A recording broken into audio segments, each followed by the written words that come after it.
আপনারা আমাকে যারা জানেন যে আমার রাজনৈতিক রাজনীতি, কিন্তু প্রত্যয় বা শুরু হয়েছিল আমাদের এখন যিনি দেশ প্রধান, আমাদের প্রধান উপদেষ্টা প্রফেসর ইউনূসের হাত ধরে।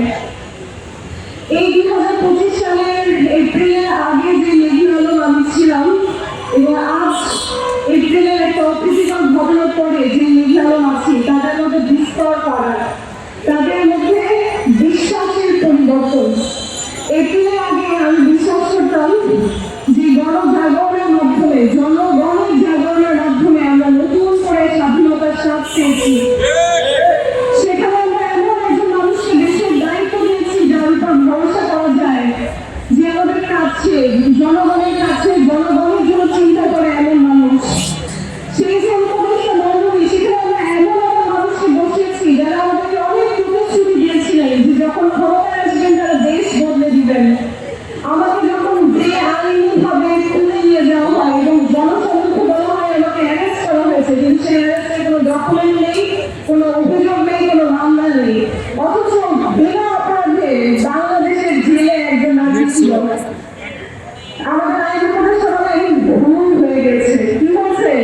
ভুল। অথচ যদি ভুলই হয়ে থাকে তাহলে যারা নাকি তুলে নিয়ে গেছিল তাদের শাস্তি কেন দেওয়া হয়নি? যদি ভুলই হয়ে থাকে তাহলে যে স্বরাষ্ট্র মন্ত্রণালয় থেকে স্পেশাল পাওয়ার একটা চিঠি দিয়েছিল, সেই চিঠি কে সাইন করেছিল তাকে কেন বিচার ব্যবস্থায় আনা হয়নি? সেখানে যে পুলিশ কর্মকর্তা, ডিবি কর্মকর্তা, যে কর্মকর্তা বেআইনি আদেশ পালন করেছে, যারা জনগণের হয়ে আওয়াজ করেনি, যারা বলেনি এটা আমাদের দায়িত্ব না, তাদের কেন বিচার করা হয়নি?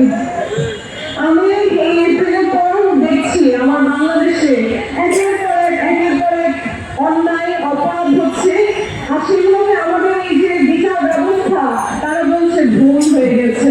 সরকার বলছে আপনারা আওয়াজ তুলেন, আমরা সংস্কার করবো, আমরা পুলিশের পোশাকের রং সংস্কার করেছি। আমরা কি রঙের সংস্কার চেয়েছিলাম? আমরা চেয়েছিলাম বিচার ব্যবস্থা সংস্কার, এমন বিচার ব্যবস্থা যেখানে বিশেষ পার্সন না, একজন সাধারণ মানুষ যদি আদালতের কাছে যায় সে সঠিক বিচার পাবে। অথচ আমরা দেখছি ক্ষমতাসীনরা পর্যাপ্ত নেবে, কিন্তু দেশের ভেতর থেকে না, দেশের বাইরে থেকেও ওরা পর্যাপ্ত নেবে। তাহলে কেমন স্বাধীন দেশ আমরা? আমরা বলি ধর্মের আধিপত্যের কথা, কিন্তু আমাদের দেশের উপর কোন দেশের আধিপত্য নেই।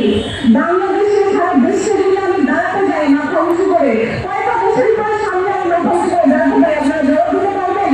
কেন আমাদের স্বাধীনতার 50 বছর উপরে চলে গেছে, আমাদের দেশ বাধ্যকে এগিয়ে যাচ্ছে, এখনো কেন জাতি হিসেবে, দেশ হিসেবে আমি সম্মানের সাথে মাথা উঁচু করে দাঁড়াতে পারি না?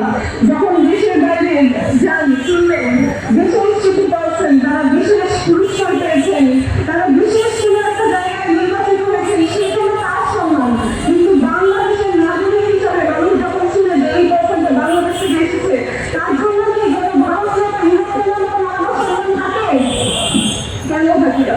কেন এই যে গণজাগরণ করলাম, তারপরে যারা সমাজের ভালো মানুষের মুখোশ ছিলেন তাদেরকে আমরা সুযোগ দিলাম, নির্বাচন না হোক, তারা তো আসলে জনসমর্থনে গঠিত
Thank